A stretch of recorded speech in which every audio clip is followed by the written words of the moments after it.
নমস্কার বন্ধুরা, কেমন আছো তোমরা সবাই? আশা করি তোমরা সবাই খুব ভালো আছো। আমিও কিন্তু খুব ভালো আছি। তো চলে এলাম আবারও একটা নতুন ভিডিও নিয়ে। তো আমার চ্যানেল স্বপ্নের সংসার ব্লগে তোমাদের সবাইকে স্বাগত। তো চলো আজকের ভিডিওটা শুরু করা যাক। তো আজকের বারটি হচ্ছে মঙ্গলবার আর এখন বাজে সকাল 11টা। তো আজকে কিন্তু ভিডিওটা আমি সকাল 11টা থেকেই শুরু করছি, কারণ সকালে আমার বেশ অনেক কয়েকটা কাজ ছিল, তাই আর ক্যামেরা অন করে ভিডিও করার কথা মাথাতেই আসেনি। তো সকালে আগে তাড়াহুড়ো করে সমস্ত কাজ সেরেছি, এখন 11টা থেকে তোমাদের সঙ্গে ভিডিওটা শুরু করছি। তো কাপড় জামা সমস্ত কিছু কাচাকুচি হয়ে গেছে, ঘর মোছাও আমার কমপ্লিট হয়ে গেছে। এখন এসেছি ছাদে সমস্ত জামা কাপড়গুলো দড়িতে মেলে দেওয়ার জন্য। তো রোদ তো দুদিন ধরে হচ্ছে না, এরকম মেঘলা মেঘলাই করে রাখছে, কিন্তু বৃষ্টিও হচ্ছে না। ভীষণ পরিমাণ গরম দিয়েছে। তবে আমাদের বাড়ির দিকে ফোন করেছিলাম, ওখানে কিন্তু বেশ ভালো বৃষ্টি হচ্ছে দুদিন ধরে, কিন্তু এদিকে আবার বৃষ্টি খুব একটা কোনো দেখা আতাপাতা পাচ্ছি না। কিন্তু একদম রোদ্দুরেরও কোনো প্রশ্ন নেই, সারাদিন মেঘলা করে রাখে আর ভীষণ পরিমাণ গরম থাকে সারাদিন। তো তোমাদের ওইদিকে মানে পরিবেশের আবহাওয়া কেমন অবশ্যই কমেন্ট করে জানিও। এখানে কিন্তু আমার সমস্ত জামা কাপড় মেলা হয়ে গেছে, এখন জামা কাপড়গুলোতে ক্লিপগুলো লাগিয়ে দিচ্ছি, কারণ এই যে মেলে দিয়ে গেলাম আমি তো আসবো ওই বিকেলে নিতে। আর এখন যেহেতু মেঘলা ওয়েদার, রোদ তো নেই, তো সারাদিন কিন্তু লেগেই যায় জামা কাপড়গুলো ভালো মতন করে শুকোতে। আর এদিকে দেখো জামা কাপড়গুলো মেলা হয়ে গেছে। এখন এদিকে সোনা পাপা কিছুতেই নিচে যাবে না, বায়না করছে ছাদেই ঘুরে বেড়াবে। আর ছাদটা যেহেতু চারিপাশে একেবারে খোলা, তো ওকে নিয়ে আমার আসতে একটু ভয়ই করে, কিন্তু যেহেতু ধরার মতো কেউ থাকে না, তাই ওকে তো আমাকে সাথে করে নিয়ে আসতেই হয়। আর এখানে দেখো কিছুতেই যাবে না, আমি যতবারই ওকে ধরতে যাচ্ছি ততবারই ছুটে ছুটে পালাচ্ছে আর চারিপাশে ছুটে ছুটে খেলা করছে। তারপরে সোনা পাপাকে নিচে নিয়ে আসার পরে চান করিয়ে পুজো দিয়ে নিয়েছিলাম ঠাকুর, নিজেও চান করে ফেলেছিলাম। তারপরে খাওয়া দাওয়া করে দুপুরে কিন্তু দুজনে মিলে ঘুমিয়ে পড়েছিলাম। ঘুম থেকে এখন বিকাল বাজে এই 4:30-5টা মতো, এখনও উঠেছি। সোনা পাপাকে আজ একটা ফল কেটে দেবো বললাম, কিন্তু ও আবার ফল খাবে না, বায়না করছে। তাই ফ্রিজে একটা চকলেট ছিল, ওটাই কিন্তু ওকে এখন কেটে দিয়েছি। তো এমনিতে নর্মালি ওকে আমরা চকলেট খুব একটা এনে দিই না, আগে কিন্তু প্রায় তোমাদের দাদাভাই নিয়ে আসতো, কিন্তু যবে থেকে ওর কৃমির সমস্যাটা হয়েছে তবে থেকে কিন্তু আমি ওকে মিষ্টি দেওয়া বা কৃমি মানে চকলেট দেওয়া এইসব কিন্তু অনেকটাই বন্ধ করে দিয়েছি। তো আজকে যেহেতু বায়না করছে আর ফ্রিজেও একটা ছিল, তাই ওকে একটা দিলাম। দিয়ে এখন এই যে দুপুরবেলা আমি আর আমার ছেলে ঘুমিয়েছিলাম, বিছানাটা একটু এলোমেলো হয়ে গেছিলো, তো ওটাই কিন্তু গুছিয়ে রাখছি। আর সারাদিনে কিন্তু আমার একটা কাজ আমি করি, সেটা হচ্ছে বিছানাটাকে সব সময় ঝেড়ে পরিষ্কার করে রাখা। আর পরিষ্কার পরিপাটি করে গোছানো ঘরদোর আর বিছানা, এই দুটো জায়গাতে দেখবে মনটা যেন ভালো করে দেয়। যতই তোমার মন ভালো না থাকুক, যদি দেখবে ঘরটাকে একটু পরিপাটি করে গোছাও আর বিছানাটা একটু পরিষ্কার পরিচ্ছন্ন করে রাখো, তাহলে দেখবে মন মেজাব এমনিতেই ভালো হয়ে যাবে। আর বেশ অনেক দিন ধরে তো আমরা বাড়ি যাইনি, তাই আমার মন মেজাবটা একটু খারাপই আছে। তো সন্ধ্যেবেলা তোমাদের দাদাভাই কিন্তু কেক মিষ্টি নিয়ে এসেছিলো। আসলে ওদের অফিসে কারোর বার্থডে ছিল, যেহেতু তোমাদের দাদাভাই মিষ্টি জিনিস খায় না, তাই কেউ কিছু দিলে এরকমভাবে টিফিনে করে নিয়ে আসে, এটা ওর ভালোবাসাই বলতে পারো।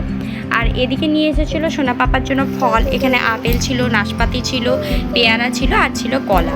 সাথে নিয়ে এসেছিলো মাছ। তো আমাদের মাছ একেবারে শেষ হয়ে গেছিলো, তো একটা কাতলা মাছ এনেছিল। কতটা ডিম বেরিয়েছে দেখো, বেশ অনেকটা ডিম, পুরো মাছটাই নিয়ে এসছে। আর রাত্রে আজকে করব পরোটাও করব, রুটিও করব। যেহেতু তোমাদের দাদাভাই হচ্ছে গিয়ে পরোটা খায় না, তো ওর জন্য রুটি করব আর আমার জন্য করব হচ্ছে পরোটা। এমনি কিন্তু আমি হচ্ছে গিয়ে রুটি পরোটা দুটো একসঙ্গে বানাই না, কারণ দুটো মানুষের রান্না, তাই আবার যদি দুবার করে করি একেবারে ভালোই লাগে না আমার। কিন্তু আজকে না আমার মানে অনেক দিন ধরেই খেতে ইচ্ছে করছিল একটু পরোটা বা লুচি, কিন্তু যেহেতু আজকে তোমাদের দাদাভাই নিজেই মুখ ফুটে বললো যে ভাত করার দরকার নেই, আমার জন্য একটুখানি রুটি করে দাও, তাই ভাবলাম একটু কষ্ট করে হলেও নিজের শখটা আজকে একটুখানি পূরণ করি। তো আটা আর ময়দা দুটোই কিন্তু মাখিয়ে আমি ঢাকা দিয়ে রেখে দিয়েছিলাম যখন তোমাদের দাদাভাই মাছটা ধুচ্ছিল। আর এখন এসেছি প্রথমে হচ্ছে গিয়ে রুটি করতে। তো রুটিগুলো এখন বেলে নেব, বেলে হচ্ছে সেঁকে নেব। তোমাদের দাদাভাইয়ের জন্য টোটাল 5টা আমি রুটি করব, 5টা তো লাগে না, 3টে কি 4টা খাবে। আর যেটা বেঁচে যাবে পরের দিন সকালে হচ্ছে গিয়ে চা দিয়ে খেয়ে নেবো। আর এদিকে দেখো রুটিগুলো কিন্তু আমি সমস্ত ভালো মতন করে বেলে নিচ্ছি। আর আমি যেহেতু রেগুলার মানে প্রত্যেক দিন রুটি করি না, মাঝে মধ্যে রুটি করি। আগে তো একেবারে রুটি করতে পারতাম না, এখন তবুও একটু শিখেছি, মানে মোটামুটি ভালোই করতে পারি। আগে আমার হাতের রুটি তোমাদের দাদাভাই একেবারে খেতে চাইতো না, আসলে তোমাদের দাদাভাই নয় কেউই খেতে পারবে না, এতটা পরিমাণ শক্ত রুটি বানাতাম। কিন্তু এখন যেহেতু একটু রুটি করাটা শিখেছি, মোটামুটি ভালোই করতে পারি।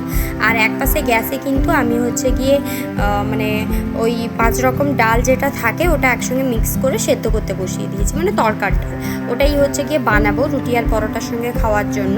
আর যেহেতু মঙ্গলবার, তো তোমাদের দাদাভাই তো নিরামিষ আজকে, তাই সারাদিনটাই নিরামিষভাবেই রান্নাবান্না করেছি। সকালেও নিরামিষ করেছি, রাতেও কিন্তু নিরামিষই করছি। ওই যে বললাম সারাদিন মেঘলা করেছিল, এখন সন্ধ্যে থেকে একটু হালকা টিপটিপ করে বৃষ্টি পড়ছে। তবে বৃষ্টি যে হচ্ছে সেটা তুমি বুঝতে পারবে না, বাইরে গিয়ে যদি দাঁড়িয়ে থাকো তাহলে বুঝতে পারবে যে গায়ে হালকা হালকা জল পড়ছে, মানে একদম অল্প না হওয়া না হওয়া দুটোই একই। তো এখানে দেখতেই পাচ্ছ দুটো রুটি আমার বেলা হয়ে গেছে, সবগুলো কিন্তু আমি একসঙ্গেই বেলে সেঁকে নেব, তারপরে হচ্ছে গিয়ে ভেজে নেব।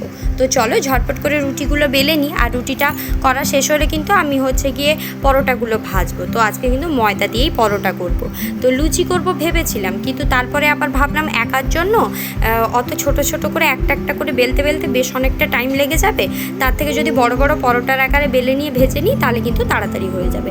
আর এদিকে সোনা পাপা ভীষণ বিরক্ত করায়, আসলে ও তো বড় হয়েছে, ও চায় ওর সঙ্গে একটুখানি কেউ খেলুক বসুক। আর তোমাদের দাদাভাই সারাদিন অফিস থেকে কাজ করে আসার পরে আরও ধৈর্য থাকে না যে বাচ্চাকে নিয়ে বসবে বা বাচ্চার সঙ্গে একটু খেলাধুলো করবে, তবুও অনেকটা চেষ্টা করে, ও একটু রেস্ট নিতে চায়। তাই আমি না রান্নার কাজটা রাত্রে একটু তাড়াতাড়ি সেরে নিই, যাতে করে আমি সোনা পাপাকে একটুখানি সময় দিতে পারি আর তোমাদের দাদাভাইও একটুখানি রেস্ট নিতে পারে।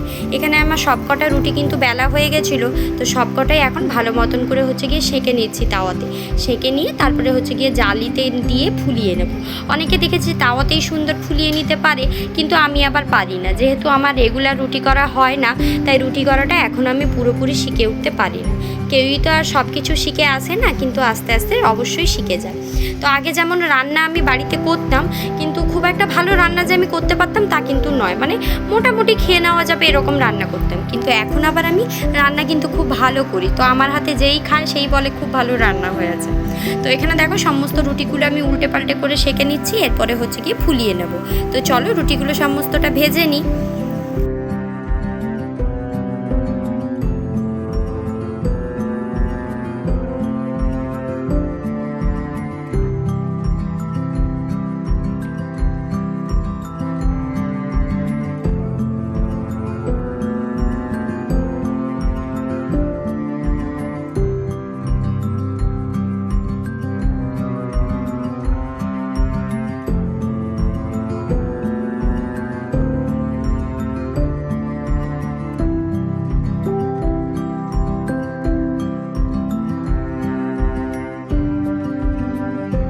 তো রুটিগুলো তো আমার ভাজা হয়ে গেছে, এখন এই কড়াইটা বসিয়েছি, কড়াইতে বেশ অনেকটা পরিমাণ তেল দিয়ে দিচ্ছি। এক পাশে বেলবো আর এক পাশে ভাজবো, তো এতে কিন্তু তাড়াতাড়ি হবে, আর বেলা ভাজা দুটো একসঙ্গে হলে তো ঝটপট করে হয়ে যাবে।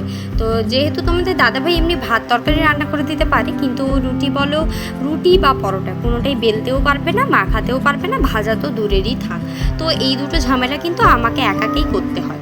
তো আমি আবার তেল দিয়ে ময়দার জিনিস বেলতে পারি না, তাই কিন্তু ময়দা দিয়েই বেলছি। ময়দা দিয়ে বেলতে আমার বেশি সুবিধা লাগে, তেল দিয়ে আমি একেবারে বেলতে পারি না।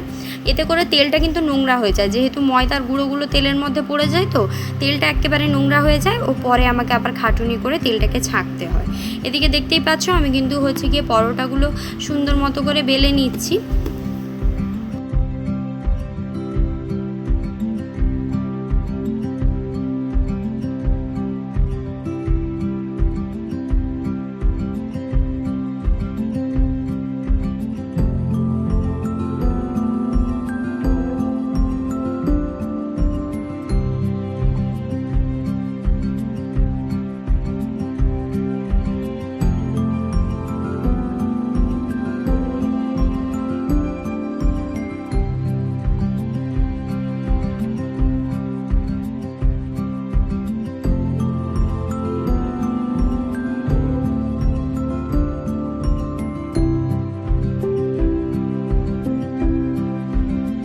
বেলা হয়ে গেছে, এখন কিন্তু প্রথমে একটা ভেজে নিয়েছি, যেহেতু এটা প্রথম পরোটা। তেলটা কিন্তু হালকা গরম হয়েছিল, যেহেতু আমি কমিয়ে রেখেছিলাম, তো একটু ভাজতে দেরি হবে, কিন্তু পরেরগুলো ঝটফট করে হয়ে যাবে। তো এটা যেহেতু হালকা তেলটা গরম হয়েছিল, তাই কিন্তু মানে একটু দেরি হচ্ছে লাল কালারটা আসতে, কিন্তু ফুলেছিল বেশ সুন্দর। আর এই কড়াইটা না ভীষণ সুন্দর, আগের ভিডিওতেও বলেছি, আজকেও বলছি, কড়াইটা কিন্তু ভীষণ সুন্দর। তোমরা যদি কেউ নিতে চাও অ্যাফোর্ডেবল প্রাইসের ভিতরে, মানে 500-600 টাকার মধ্যে কড়াইটা ভীষণ সুন্দর। এত সুন্দর কড়াই না আসবে আমরা সত্যি ভাবতে পারিনি। তো তোমরা যদি কেউ নিতে চাও অবশ্যই নিতে পারো, ভীষণ ভালো কড়াইটা। তো এখানে দেখতেই পাচ্ছ একেবারে লাল করে পরোটাটা ভাজা হয়ে গেছে, এখন কিন্তু আমি তুলে নেব। তো চলো ঝটপট করে পরোটাটা তুলে নিই।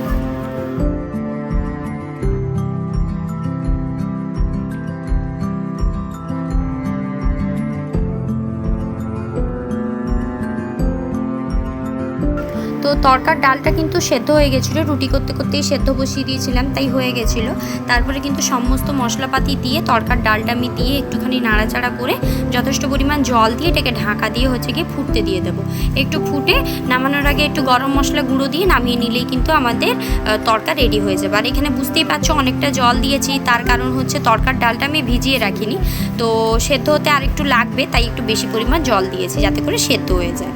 তো রাতে এই দেখো আমাদের রাতের ডিনার নিয়ে চলে এসেছি। আমার জন্য নিয়েছি পরোটা, তোমাদের দাদাভাইকে দিয়েছি রুটি। তো আমরা কিন্তু রাতের খাওয়াটা দুজনে মিলে এক থালাতেই খাই, এভাবে খেতে কিন্তু আমাদের বেশ ভালোই লাগে। তো দুপুরবেলা যেহেতু ওর মতো খাই, আমি আমার মতো খাই, তাই রাতের বেলাটা আমরা চেষ্টা করি একসঙ্গে খাওয়ার জন্য। তো আজকের ভিডিওটা এখানেই শেষ করছি, কেমন লাগলো অবশ্যই জানিও।